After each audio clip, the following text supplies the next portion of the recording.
Shalom, que vos fala. Então vamos começar com a sessão 1 do Apocalipse. Primeira sessão de capítulos 1 a 3. Revelação de Jesus Cristo, a qual deu a ele Deus para mostrar aos servos dele e as coisas que devem acontecer em breve, e que deu a conhecer enviando por meio do anjo dele ao servo dele, João, qual testemunhou a palavra de Deus e o testemunho de Jesus Cristo, todas as coisas que viu. Bem-aventurado o que lê e os que ouvem as palavras da profecia e que guardam as coisas em ela escritas, pois o tempo está próximo. João, aqui eu quero chamar a atenção para esse tema aqui. Está próximo. Egis. Ioannis tes hepta. João, as 7 igrejas em Ásia, graça a vós e Pai, da parte do que é, o que era e o que vem, e da parte dos 7 Espíritos que estão diante do trono dele, e da parte de Jesus Cristo, a testemunha fiel, o primogênito dos mortos e o soberano dos reis da terra. Então, espíritos aqui, pneumaton, podem ser anjos, podem ser princípios, espirituais. Essa palavra pneumaton, que ela é vento, força, dinâmica espiritual. O primogênito dos mortos e o soberano dos reis da terra. Ahonton basileion tesges. Então aqui está a soberania de Deus sobre todos os reinos que ele constitui e destitui sobre a terra. Então as nações têm e se dizem soberanas, mas não soberanos sobre elas, como Jesus falou a Pilatos. Toaga ponte emas quer dizendo ao que ama a nós e que libertou a nós dos nossos pecados em o sangue dele e fez a nós um reino, sacerdotes para Deus e Pai dele. Aqui João já nos alerta, olha, não tema, porque ele nos ama. Então, claro que essa é a visão pré-tribulacionista que nós vamos fazer o estudo. Não devemos ficar com medo de Apocalipse, porque essas coisas não cairão sobre nós. A ira de Deus não cairá sobre nós, como nos diz Paulo. Jesus Cristo nos livrou da ira de Deus. Ele fala isso a Timóteo, se eu estou certo, Então ele nos fez a nós um reino e sacerdotes, hiereis. Então você que é crente cristão, você é sacerdote de Deus. Fique certo disso. Eu fiquei triste quando vi hoje, um pastor aí de uma igreja aí do Nordeste, falando, defendendo o texto do Novo Testamento grego de Nestle e Aland. Olha, é cheio de veneno esse Novo Testamento grego do Nestle e Aland, porque eles pegaram o manuscrito B e o manuscrito Aleph do Egito, que é do século IV, mas é menos confiável, porque estão mais preservados. Significa que era menos confiável e que não houve cópias dele.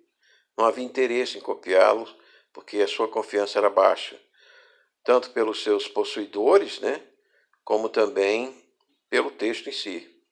Então, as gerações daquela época não copiaram. Então, por isso eles estão mais preservados, são mais antigos, estão mais preservados e tem menos cópias. Cópias hoje do Novo Testamento, em papiro, em pergaminho, do Novo Testamento completo, cerca de 1.700 cópias. Ao todo, nós temos aí 5.000 cópias do Novo Testamento, em fragmentos, em partes, Então, eu fiquei triste porque tem muito dinheiro envolvido nessa gramática do Nestle Aland, que foi escrita para se chamarem doutores acadêmicos, cientistas, mas pegaram os piores manuscritos, então são falsos doutores. E eles vão responder por isso, por Deus, diante de Deus, porque a crítica textual já nos mostra que os textos majoritários, os textos receptos, eles são mais confiáveis. Infelizmente, as nossas traduções em português estão contaminadas por esta tradução do Novo Testamento dos manuscritos de Nestlé e Aland. É lamentável, mas eles dominaram. É um produto que dá muito dinheiro às editoras desses gramáticos e aos seminários e às faculdades desses ditos autoproclamados doutores e eruditos. Então nós temos que ter cuidado, muito cuidado, com os autógrafos arquétipos. O que é autógrafo arquétipo? Autógrafo arquétipo é aquele arquétipo, ou seja, é aquele texto melhor copiado que mais se multiplica nas regiões em que se falava melhor o grego, não no Egito, como esses dois do caso de Nestlé e Alan. Né? As pessoas no Egito não tinham toda essa sabedoria do grego, né? Muito pelo contrário, né? Havia muitas falsificações e adulterações ali, e interesse nisso, né? Motivações para fazê-lo. Como nós vemos todas aquelas cópias agora daqueles apócrifos ali no Egito. Então, o texto recepto sempre foi de Eliezer Stefanos, de 1550, sempre foi o texto mais fiel e mais reconhecido pelos tanto a patrística como pela igreja bizantina, que é a igreja mais antiga que nós, né, latinos. Então isso é triste, a gente vê essas pessoas sem saberem isso, divulgando esta inverdade de um texto cheio de veneno. Então vamos prosseguir, é uma parêntese no nosso estudo, porque nós precisamos fazer um estudo sério, um estudo aprofundado, e se você faz esse estudo com os melhores textos, você vai chegar à conclusão da hermenêutica pré-tribulacionista. Principalmente lá no capítulo 5, nós vamos chamar a atenção para vocês sobre as adulterações que foram feitas no texto de Nestlé Aland. Bem, aqui nós vemos que Cristo apareceu e revelou-se como Rei dos Reis, soberano sobre as nações soberanas, e que mandou João, que estava em Éfeso, já tinha saído de Domiciano, em Patmos, e escreveu o último autógrafo do Novo Testamento, do livro de Apocalipse, às igrejas. Então vamos prosseguir. A ele a glória e o domínio para o século dos séculos. Amém. Eis que vem com as nuvens, e verá ele todo olho verá ele também os que traspassaram a ele, e se lamentarão sobre ele todas as nações da terra, todas as tribos da terra. Sim, amém. Eu sou o Alfa e o Ômega, diz o Senhor Deus, e o que é, o que era, o que há, que vem, o Todo-Poderoso. Eu, João, irmão vosso e coparticipante em aflição e no reino. Aqui eu chamo a atenção, tríplice. A grande tribulação lá na frente é megaletripse. A aflição, tríplice, todos nós estamos passando, vamos passar nesse mundo. Como Jesus disse, o mundo odiou a ele, odiará os seus discípulos. E se o mundo odiou a ele, vai odiar o seu texto receptus, o seu texto autógrafo, o seu texto arquétipo. E vai inventar textos que não foram escritos pela mão dos apóstolos inspirados por Deus. Perseverança em Jesus, estive em a ilha chamada Patmos por causa de a palavra de Deus e o testemunho de Jesus. Estive em espírito em o dia do Senhor e ouvi atrás de mim uma grande voz, megalen, esse é o termo em grego para a grande tribulação, tríplice, como de trombeta, dizendo: que vezes escreve em um rolo e envia 7 igrejas, a Éfeso e a Esmirna, a Pérgamo, a Tiatira, a Sardes, a Filadélfia e a Laodiceia. E voltei-me para ver a voz, a qual falava comigo, e voltado vi 7 candelabros lírios.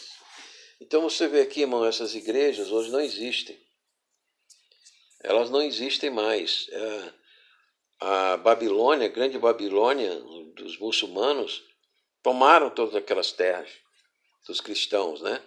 Tomaram Jerusalém, tomaram todas aquelas terras. Candelabros ao lado. E em meio dos candelabros, um semelhante a filho do homem, vestido com uma túnica que chegava aos pés e cingido ao peito, com a cinta dourada. e a cabeça dele e os cabelos brancos como lã branca como neve, e os olhos dele como chama de fogo, e os pés dele semelhantes a bronze polido, como em fornalha ardente, e a voz dele como voz de águas, de muitas águas, e tendo na mão direita 7 estrelas, e de a boca dele a espada de 2 gumes afiadas saindo, e o rosto dele como o sol brilha em o poder dele.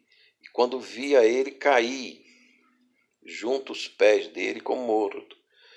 E pôs a mão direita dele sobre mim, dizendo: Não temas, eu sou o primeiro e o último, e o que vive estive morto, e eis que vivo estou para o século dos séculos. E tenho a chave da morte e do Hades. Essa expressão aqui, você vê que está aqui séculos dos séculos. Então, esse primeiro século são eras, né? Séculos das eras. E tem as chaves da morte e do Hades. Escreve, grafo, pois as coisas que viste, e as que são e as que vão acontecer depois destas. Por que Jesus não diz a chave do paraíso também, né? Eu me pergunto. Aqui está um som. Esse Apocalipse é um livro que ele não trata da graça muito.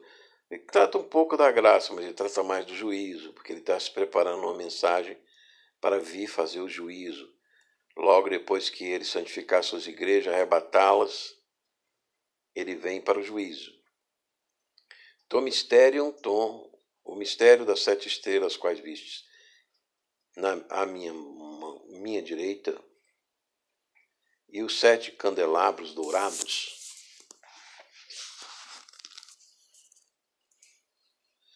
e as 7 estrelas, os anjos das 7 igrejas. São os anjos das 7 igrejas. Os candelabros, e os 7 candelabros são as 7 igrejas. Então, esse é o capítulo 1. Vamos ao capítulo 2. Ao anjo da igreja de Éfeso escreve: Estas coisas diz o que conserva as 7 estrelas em a mão direita dele, e que anda no meio dos 7 candelabros dourados. Conheço as tuas obras e o labor e a tua perseverança, e que não pode suportar os maus, e puseste a prova os que dizem a si mesmos apóstolos, que não são, e achaste a eles mentirosos, e tens perseverança, e suportaste por causa do meu nome, e não te cansaste, mas tenho contra ti que o amor, teu amor, o primeiro, abandonaste. Lembra-te, pois, de onde caíste, arrepende-te, e faze as primeiras obras. E se não, venho a ti e moverei o teu candelabro de o lugar dele. Se não te arrependeres, mas isto tens, que odeia as obras dos nicolaítas, as quais também eu odeio. O que tenho ouvido, ouço que o Espírito diz às igrejas: Ao vencedor darei a ele comer de árvore da vida, que está em um paraíso de Deus. E ao anjo da igreja de Esmirna escreve: Estas coisas de o primeiro e último, o que esteve morto e reviveu. Conheço tua aflição e a pobreza, mas rico és, e a blasfêmia de os que dizem serem judeus, eles mesmos, e não são, mas sinagoga de Satanás. Aqui eu te chamo a atenção para o seguinte: existe uma sinagoga dita de judeus no mundo. E essa sinagoga dita de judeus, ele faz um ping-pong, né? Ele fica no mundo da Grande Babilônia e fica no meio dos ditos judeus, e religiosos e penitentes. O interesse dessa sinagoga falsa dos judeus é o poder, a riqueza, né? O cambalacho. E eles vão encontrar, então, uma contraparte que vai ser um anticristo lá na frente, que vai fazer o que eles querem, um pacto para o poder, para a grandeza, para a terra, que os judeus precisam da terra, né? Todos nós, mas especialmente os judeus. precisam daquela terra. E esse vai ser o anticristo que vai quebrar lá em Daniel 7, vai quebrar esse pacto. Então essa sinagoga de Satanás vai seduzir os judeus para fazerem esse pacto com o anticristo. Nada temas das coisas que vai sofrer. Eis, o diabo vai lançar algum dentre vós em prisão, para que sejais provados e tereis aflição, tripsim, 10 dias. Torna-te fiel até a morte e darei a ti a coroa da vida. Então aqui a promessa, a igreja de Éfeso vai estar lá na cabeça dos anciãos, dos 24 anciãos, a coroa, né? Coroa de ouro, coroa da vida. O que tem ouvido, ouça o que o Espírito diz às igrejas. O vencedor de modo nenhum sofra dano da segunda morte, que é o lago de fogo, onde Jesus vai lá na frente jogar o falso profeta e o anticristo. Então esse falso profeta ele vai juntar com essa sinagoga de Satanás. Ele vai fazer um ecumenismo, um acordo entre a sinagoga de Satanás, os nicolaítas, que são esses liberais ocultistas, são esse povo pecador da graça barata, e todos eles vão no esquema político e jurídico e militar no mundo, das nações da riqueza. E essa Babilônia, grande Babilônia, vai ser julgada lá na frente por Jesus. E ao anjo da igreja de Pérgamo escreve: estas coisas diz o que tem espada de 2 gumes afiada, conheço onde habitas, onde está o trono de Satanás, e conservas o nome meu. Repara aqui, Jesus está apontando o trono de Satanás. Então veja, não é à toa que ele mandou esta carta para as igrejas de Éfeso, na Ásia Menor, onde está o trono de Satanás. E que a grande apostasia do Islã venceu aquele território, tirou os cristãos, derrotou o Império Bizantino. E está avançando sobre nós, né? Um Império Latino, né? Criado pelo restante do cristianismo. E muitas das igrejas aí que vieram aí depois da Igreja Latina, muitas delas, algumas delas, você pode dizer que estão comprometidas, né? Com os textos errados, com os textos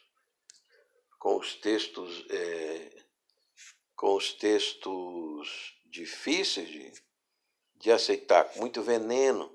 Envenenaram o Novo Testamento, a fonte, os arquétipos, né? A tradução dos arquétipos da palavra de Deus. Então você vai ver que isso é grave. Lá no final, João vai dar uma maldição sobre aqueles que fizerem isso com a palavra de Deus. Isso é coisa séria. Cuidado então, irmão, de sair repetindo coisa aí que você não estudou sobre os autógrafos e os arquétipos da crítica textual. Isso é um assunto muito sério para sair reproduzindo que nem papagaio da boca de quem não está preparado, ou se impressionar com nome estrangeiro, com site estrangeiro, site europeu, site norte-americano, e achar que aquilo ali, por ser dos Estados Unidos, por ser da Europa, é algo de Deus. Pode ser nós vimos, sinagoga de Satanás. Cuidado, pode ser dos nicolaítas, da Jezabel, ou pode ser uma mistura de tudo isso. Interesse comercial, etc. Então vai devagar nisso aí. A igreja de Pérgamo está Satanás, é onde vai sair o anticristo. Os judeus messiânicos são bons nesse assunto de anticristo no Antigo Testamento. E pelas profecias, e nós temos que saber, só um momento, nós temos que entender que o livro de Apocalipse é um livro profético. É citado aqui mais 2 centenas de profecias do Antigo Testamento. E eu, como disse, estudiosos do hebraico chegam à conclusão de que o anticristo vai vir da Turquia. Essa figura que nós vamos ver lá na frente. E aqui Jesus está dizendo que o trono dele está ali mesmo, na Ásia Menor, que é onde fica a Turquia, em Pérgamo. Ele tinha um porto ali, Pérgamo, mas o porto foi inundado por areia, assoreado. E conservas o nome meu, o meu nome, não negaste a minha fé também envia de Antipas a fiel testemunha, o qual foi morto entre vós onde Satanás habita. Olha, a segunda vez Jesus diz assim, não é por acaso, estou avisando 2 vezes. Satanás habita ali. E ali tinha o Pergamon, que está na Alemanha, em Berlim, né? Onde tinha todo esse GBLT aí que a gente ouve falar. Já tinha lá nas esculturas esse Pergamon de Satanás, lá na Ásia Menor. Mas tenho contra ti poucas coisas, OTRs, que tens aí, os que sustentam a doutrina de Balaão, o qual ensinava Balaque a lançar tropeço diante de os filhos de Israel, a comer coisas sacrificadas aos ídolos, a se prostituir. Assim tens também tu os que sustentam a doutrina dos nicolaítas, semelhantemente. Então, essa aí, Balaão, né, havia prostituição com os ídolos e prostituição real, sexual, nesses templos de Pérgamo, de Coríntios, do paganismo romano, da Roma pagã babilônica, né? Arrepende-te, pois, e se não venho a ti, sem demora combaterei contra eles com a espada da minha boca. O que tenho ouvido, ouço que o Espírito diz às igrejas. Ao vencedor darei a ele do maná escondido, darei a ele uma pedrinha branca e sobre a pedrinha um nome novo, escrito qual conhece senão o que foi o que o recebe. Então é uma senha que Jesus vai dar numa pedrinha. E ao anjo de Tiatira, na igreja em Tiatira, escreve: estas coisas diz o Filho de Deus, o que tem os olhos dele como chão de fogo e os pés dele semelhantes a bronze polido. Conheço as tuas obras e o amor e a fé e o serviço e a perseverança, diaconia, os diáconos aí, né? E as obras tuas, as últimas, mais numerosas do que as primeiras, mas tenho contra ti que deixas a mulher Jezabel, a que diz ela mesma, se profetiza e ensina e seduz os meus servos a se prostituir e comerem todas as coisas sacrificadas aos ídolos. Então, cuidado, irmão, quando você vai dar nome ao filho, ao neto, botar o nome de Jezabel, só porque ouviu falar na Bíblia, nem todo nome da Bíblia é bom. Bel é aquele Deus, né? Aquele Deus diabólico. Também Isabel, também, essa coisa. Cuidado com isso, irmão. Tem cuidado. Nesses nomes aí, a palavra é uma coisa importante, né? A palavra ela não é nada morto nem neutro. E dei a ela tempo para que se arrependa e não quer se arrepender de a prostituição dela. E joga ela em cama e os que adulteram com ela em grande aflição. Aí sim, ó, megalen tripse. Então veja, a grande aflição é para os filhos de Jezabel. Olha aí, Jesus está falando, a grande aflição não é para crente, não. É para os filhos de Jezabel, ou sim, os crentes que desviarem, que aceitarem esse carnaval aí de Jezabel, né?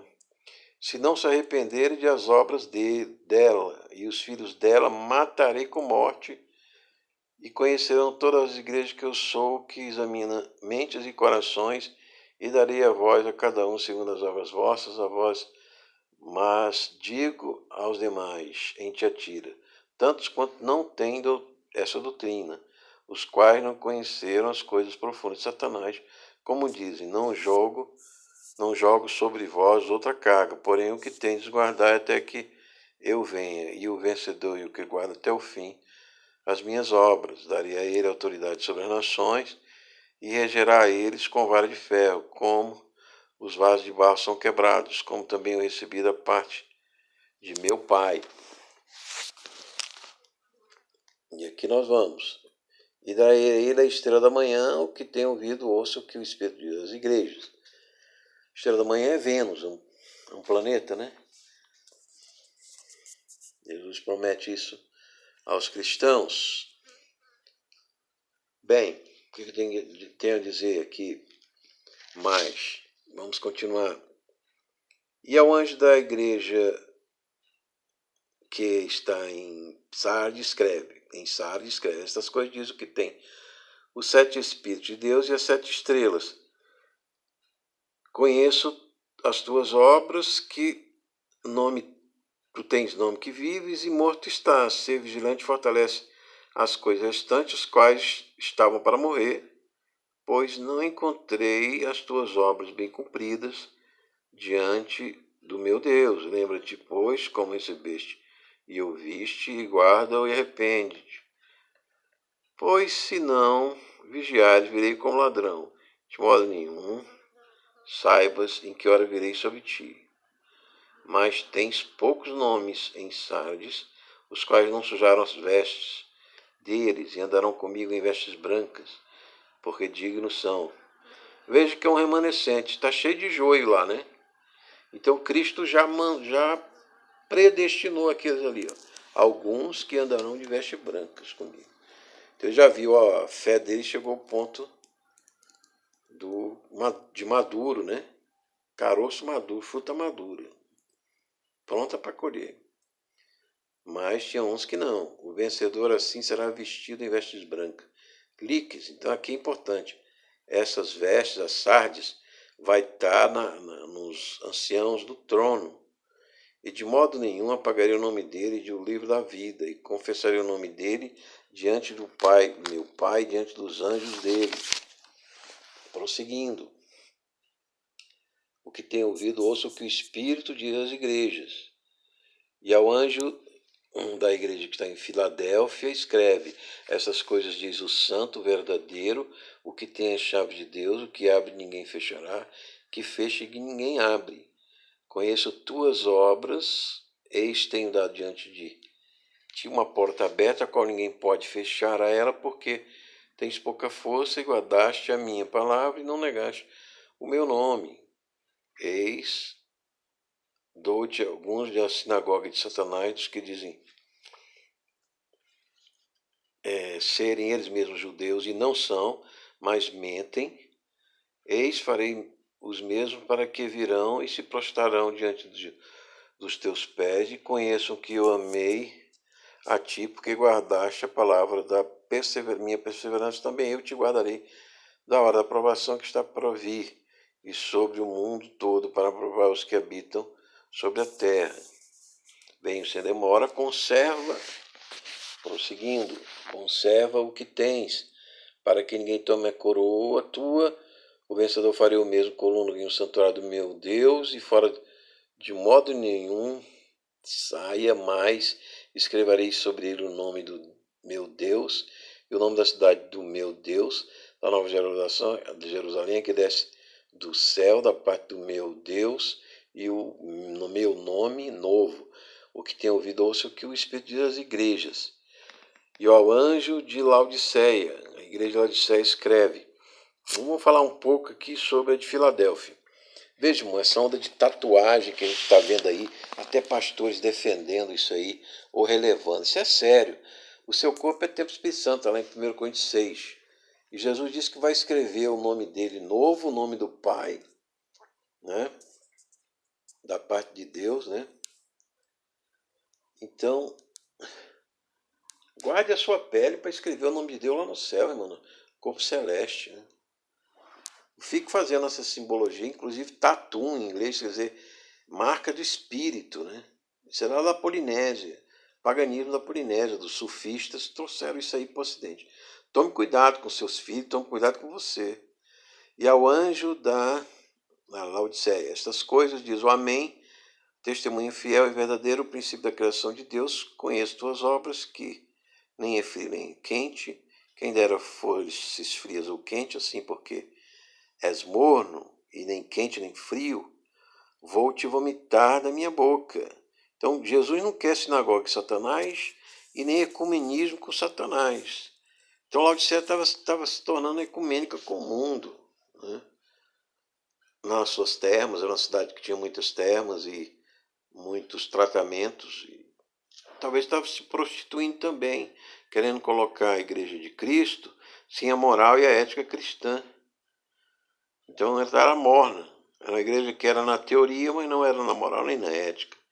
Porque dizes, rico sou e enriqueci, nenhuma necessidade tem, não sabes que tu és o infeliz, e miserável, e pobre, e cego e nu. Aconselho a ti comprar de mim ouro refinado por fogo, para que te enriqueças, e vestes branca para que te vistas, e não seja manifesta, prosseguindo, a vergonha da tua nudez, e colírio para ungir os teus olhos, para que vejas. Eu a quantos amo, repreendo e disciplino. Sê, portanto, zeloso e arrepende. Eis que estou parado junto à porta e bato. Se alguém ouvir a minha voz e abrir a porta, também entrarei. Jesus é educado, ele não arromba a porta. Ele não força a porta. Ele bate. Se alguém o receber no coração, ele vem. Para junto dele, e cearei com ele e ele comigo. O vencedor darei a ele sentar-se comigo no meu trono, como também eu venci e sentei-me com o Pai, com meu Pai no trono dele. O que tem ouvido, ouça o que o Espírito diz às igrejas. Então aqui nós vemos que Laodiceia, Jesus está prometendo que a igreja de Laodiceia, os vencedores, sentarão no trono. Então aqueles anciãos que nós vamos ver à frente, no capítulo 4 e 5, e no de diante, nós vamos ver em outras sessões, eles estão assentados no trono. Então o que significa que eles são cristãos vencedores. Porque a promessa está aqui, entendeu? Está aqui na igreja de Laodiceia, o vencedor darei a ele sentar-se aonde? Comigo no trono, trono meu, no meu trono. Então, eles estão no trono. E é para a igreja, não é só para 24 não, para a igreja como um todo. Mas a igreja como um todo, ela vai ter a parte nossa, que é a igreja apostólica, e a parte que nós vamos ver mais à frente da igreja dos judeus, 144 mil judeus selados. Que eles, depois nós vamos falar, essa igreja vai ficar aqui por um milênio, né? Porque o arrebatamento, a ressurreição universal já aconteceu, e essa igreja já não é mais para ser arrebatada, mas ela vai servir, vai morrer, vai viver o milênio aqui bem com Jesus, ela vai passar grande tribulação, muitos vão ser degolados, né? E depois no milênio elas ressurretam, elas fazem parte da ressurreição da igreja geral, né? E muitos sobreviverão à grande tribulação para dar continuidade às nações. Então, quando Jesus voltar, vai haver gente de todas as tribos, ou seja, etnias da terra.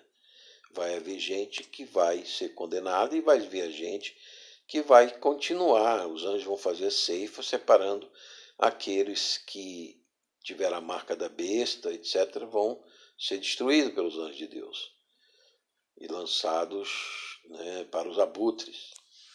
Mas aqueles que não fizeram a marca, que creram no Deus Criador da criação, continuarão vivendo nessa terra. E aqui nós falamos que a igreja já vai estar arrebatada. Não estou falando da igreja dos 144 mil.